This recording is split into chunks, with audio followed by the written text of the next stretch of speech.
is motivation? It is an internal desire or willingness to do something.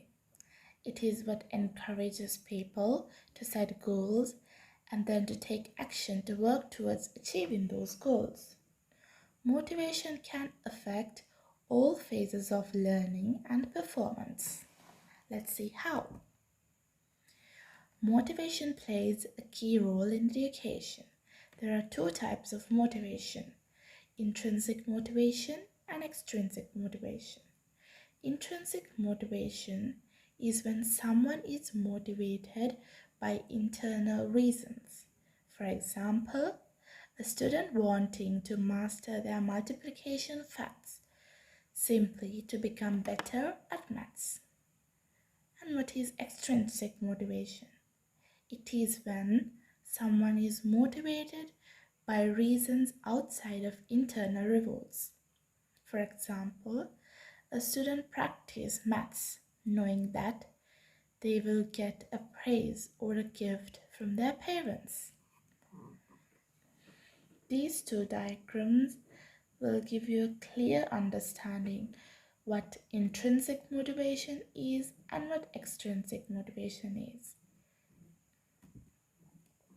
Indicators that are connected to a student's motivation: choice, effort, and persistence. Choice is a student choosing to complete a task on their own free will indicates that they are motivated. The amount of effort a student puts forth on a task or working towards achieving a goal is an indicator of their motivation. The longer a student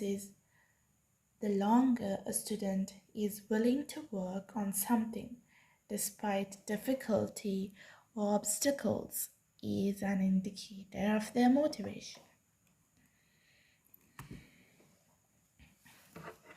How motivation affects learning and behavior. When students are motivated, they will be more positive and energetic in the classroom and towards their learning. Students are more likely to take initiative in their learning and persist through difficult material, mistakes, or tasks. They are going to be less distracted and more engaged. Therefore, they will pay more attention, thereby taking in, understanding, and acquiring more knowledge and enhancing their cognitive processing. How learning theories define motivation. Behavioral theories define motivation as an increased rate of probability of occurrence of behavior, which results from repeating behaviors in response to stimuli or as a consequence of reinforcement. Skinner's operant conditioning theory contains no new principles to account for motivation. Motivated behavior is increased or continued responding is produced by reinforcement.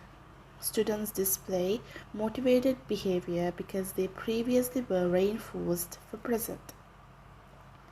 Behavioral theories do not distinguish motivation from learning, but rather use the same principles to explain all behaviors. In contrast, cognitive theories view motivation and learning as related but not identical. One can be motivated but not learn. One can learn without being motivated to do so. Cognitive theories emphasize that motivation can help to direct attention and influence how information is processed. Although reinforcement can motivate students, its effects on behavior are not automatic but instead depend on how students interpret it. When reinforcement history conflicts with present beliefs, people are more likely to act based on their beliefs. Research has identified many cognitive processes that motivate students. For example, goals, social comparisons, self-efficacy, values, and interests. Teachers need to consider the motivational effects of instructional practices and classroom factors to ensure that students remain motivated to learn.